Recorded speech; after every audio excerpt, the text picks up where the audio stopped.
ಇಷ್ಟೊತ್ತಾದ್ರೂ ಯಾಕೆ ಬರಲಿಲ್ಲ? ಸರಿಯಾದ ಸಮಯಕ್ಕೆ ಬರ್ತೇನಾದರೂ. ಛೇ, ಆ ಮನುಷ್ಯನಿಗೆ ಮರುವಿನ ಶಕ್ತಿ ಇದೆ.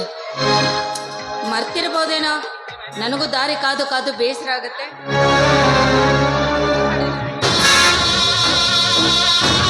ಹಲೋ ರೂಪಾ,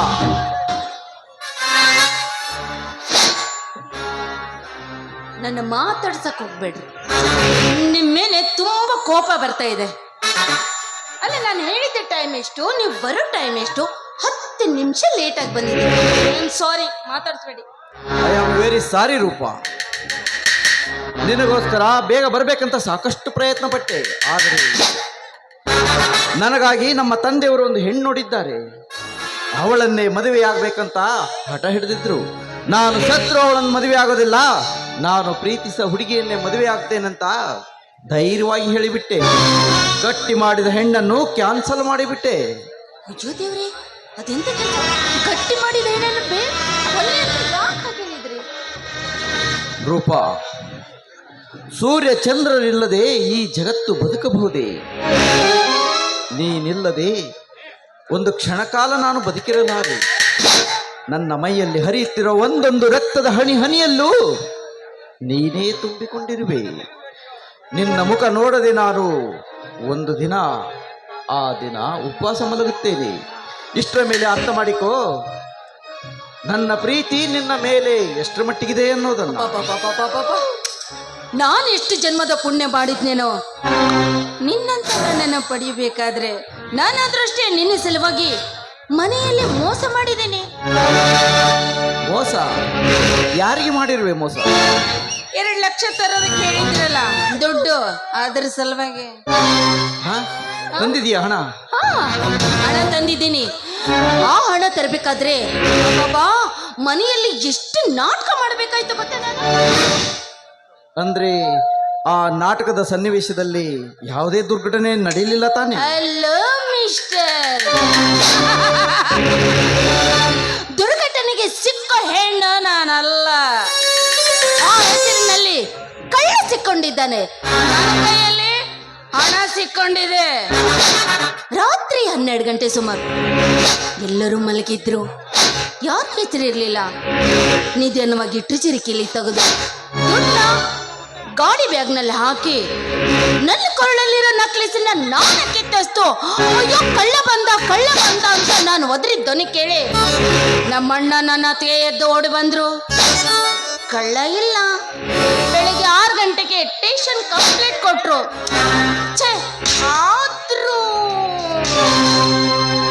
ಆದ್ರೂ ನಮ್ಮಣ್ಣನಿಗೆ ನನ್ನ ಮೇಲೇನೆ ಅನುಮಾನ. ಏನ್ ಮಾಡ್ಬೇಕು? ಯೋಚನೆ ಮಾಡಬೇಡ ರೂಪ. ನಾನು ಹೇಳಿದ ಉಪಾಯ ಪಾಲಿಸಿದರೆ ನೀನು ನನ್ನ ಧರ್ಮ ದೇವತೆಯಾಗುವುದು ಖಂಡಿತ. ಇಲ್ಲದಿದ್ದರೆ ನೀ ತಂದ ಈ ಹಣದಿಂದ ನಮ್ಮಿಬ್ಬರ ಹೆಣವಾಗುವುದು ಖಚಿತ. ಯಾವುದು ಬೇಕು ರೂಪ ನಿನಗೆ? ನೀವು ಹೇಳಿದ ಉಪಾಯನೇ ಬೇಕು. ಯಾಕಂದ್ರೆ ಒಂದು ವೇಳೆ ನಾನು ಹಣ ಕದ್ದಿದ್ದು ನಮ್ಮಣ್ಣನಿಗೆ ಏನಾದ್ರೂ ಗೊತ್ತಾದ್ರೆ ನಾನು ಸೆರೆಮನೆ ಸೇರ್ಬೇಕಾಗತ್ತೆ. ನಿಮ್ಮ ಕೈಗಿರೋ ಸಿಕ್ಕ ಹಣ ಮತ್ತೆ ನಮ್ಮ ಮನೆ ಪಾಲಾಗತ್ತೆ. ಇಷ್ಟೇ ಆಗ್ಲಿ, ಮುಂದೆ ನಾನು ನಿಮ್ಮ ಹೆಂಡತಿಗಳು ನಿಮ್ಮ ಮಾತನ್ನೇ ಪಾಲಿಸ್ತೇನೆ. ಏನ್ ಹೇಳಿ? ಖಂಡಿತವಾಗಿಯೂ ನಾನು ಹೇಳಿದ ಉಪಾಯವನ್ನು ಪಾಲಿಸ್ತೀಯ ಅಂತ ವಚನ ಕೊಡು. ಪ್ರಾಮಿಸ್. ನೀವು ಹೇಳಿದ ಮಾತು ಕೇಳಿ. ಹಾಗಾದರೆ ನಿನ್ನ ಮೇಲೆ ಸಂಶಯ ಪಟ್ಟಿರುವ ನಿಮ್ಮಣ್ಣನನ್ನು ಮೊದಲು ಕೊಲೆ ಮಾಡು. ಏನ್ ಹೇಳ್ತಾ ಇದೀಯಾ? ಒಡೆ ಹುಟ್ಟಿದ ಅಣ್ಣನನ್ನ ನಾನ್ ಕೊಲೆ ಮಾಡ್ಬೇಕಾ? ರೂಪ, ಮನೆಯ ದೀಪವೆಂದು ಮುದ್ದಿಸಲು ಹೋದರೆ ನಮ್ಮ ಮುಖವನ್ನೇ ಸುತ್ತಿಕೊಳ್ಳಬೇಕಾಗುತ್ತದೆ. ನಮ್ಮವರೇ ಎಂದು ಅಕ್ಕರೆ ತೋರಿದರೆ ನಮಗೆ ಆಪತ್ತು. ನಮ್ಮ ದಾರಿಗೆ ಅಡ್ಡ ಬರುವವರು ಯಾರೇ ಆಗಲಿ, ಅಣ್ಣನಾದರೇನು, ತಮ್ಮನಾದರೇನು, ಒಡ ಹುಟ್ಟಿದ ಮಗನಾದರೇನು, ಕೊನೆಯಲ್ಲಿ ಜನ್ಮ ನೀಡಿದ ತಾಯಿಯಾದರೂ ಸರಿ ಅವರನ್ನು ಕೊಲೆ ಮಾಡಲೇಬೇಕು. ಅಂದರೆ ಮಾತ್ರ ಈ ಕಲಿಯುಗದಲ್ಲಿ ನಾವು ಸುಖ ಸಂತೋಷದಿಂದ ಬಾಳಲು ಸಾಧ್ಯ. ಕರೆಕ್ಟ್ ಆಗಿದೆ ನಿಮ್ಮ ಮಾತು. ಆಯ್ತು, ನಮಗೆ ಯಾರಾದ್ರೂ ಅಡ್ಡಿ ಬಂದಿದ್ರೆ ಅವ್ರು ಯಾರೇ ಆಗ್ಲಿ ನಮ್ಮ ಮನೆಯವ್ರನ್ನ ಕೊಲೆ ಮಾಡಿ. Very good. ಇದ್ದರೆ ಇರಬೇಕು, ನಿನ್ನಂತಹ ಪ್ರೇಯಸಿ. ಹಾ, ನಾ ಹೇಳ್ದ ಹಣ ತಂದಿರ್ವಿಯಾ? ಕೊಡು. ಹಣ ತೆಗೆದುಕೊಳ್ಳಿ. ಅಂದಾಗೆ ನಮ್ಮ ಮದುವೆ ಮದುವೆ? ಹಾ? ಮತ್ತೇಕೆ ಮದುವೆ ಬಗ್ಗೆ ಚಿಂತೆ ಮಾಡ್ತೀಯ ರೂಪ? ನಮ್ಮಿಬ್ಬರ ಮಿಲನ ಈಗಾಗಲೇ ಮಿಲನವಾಗಿದೆ. ಮಾನಸಿಕವಾಗಿ ನಾವು ಮದುವೆಯಾದಂತೆ ಸರಿ. ಮತ್ತೇಕೆ ಈ ಮದುವೆ ಎಂಬ ಮೂಢನಂಬಿಕೆ? ಹಾ, ಸಮಯ ಬಂದ ನಾ ಎಲ್ಲ ಹೇಳ್ತೀನಿ. ಅದ್ರ ಬಗ್ಗೆ ನೀ ಚಿಂತೆ ಮಾಡಬೇಡ. ಈ ಸಂತೋಷದ ಸಮಯದಲ್ಲಿ ಒಮ್ಮೆ ಬರಲಿ ಒಂದು ಗಾನ ಸುದೆ. ಅಬ್ಬಬ್ಬಬ್ಬಾ, ಗಾನ ಬೇಕೇ ಬೇಕಾ? ಹೌದು, ಇಂತಹ ಸಂತೋಷದ ಸಮಯದಲ್ಲಿ ನರ್ತಿಸು.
ಲೇ ಹೆಜ್ಜೆ ತಪ್ಪಿದ ಹುಚ್ಚು ಹೆಣ್ಣೆ, ಯೌವನದ ಮಬ್ಬಿನಲ್ಲಿ ಮದುವೆಗಿಂತ ಮುಂಚೆ ನಮ್ಮಂತ ಕಾಮುಕರ ಕೈಗೆ ಹಣ ತಂದು ಕೊಟ್ಟರೆ ನಿನ್ನ ಕೊರಳಿಗೆ ತಾಳಿ ಕಟ್ಟುವರೇನೆ ಹುಚ್ಚಿ.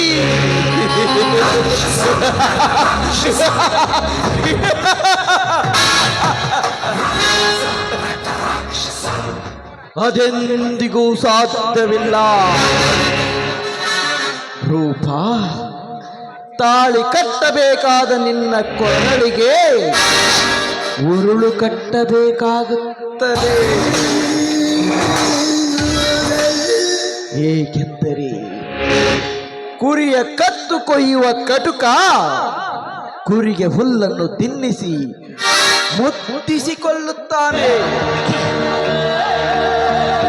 ಮಾರಿಗೆ ಬಲಿ ಕೊಡುವ ಕೋಣಕ್ಕೆ ಸುಣ್ಣದ ನೀರನ್ನು ಕುಡಿಸಿ ಒಪ್ಪಿಸಿ ಕತ್ತು ಕತ್ತರಿಸುತ್ತಾರೆ. ಅದರಂತೆ ಈ ಕಲಿಯುಗದ ಕಟುಕ ನಿನ್ನನ್ನು ಮುತ್ತಿಸಿ ಮೋಹಿಸಿ ಪ್ರೇಮಿಸಿ ಕಾಮಿಸಿ ನಿನ್ನಲ್ಲಿರುವ ಸರ್ವ ಸಂಪತ್ತನ್ನು ದೋಚಿ ಕೊನೆಗೊಂದು ದಿನ ಈ ಕಟುಕನ ಕೈಯಲ್ಲಿ ನಿನ್ನ ಪ್ರಾಣ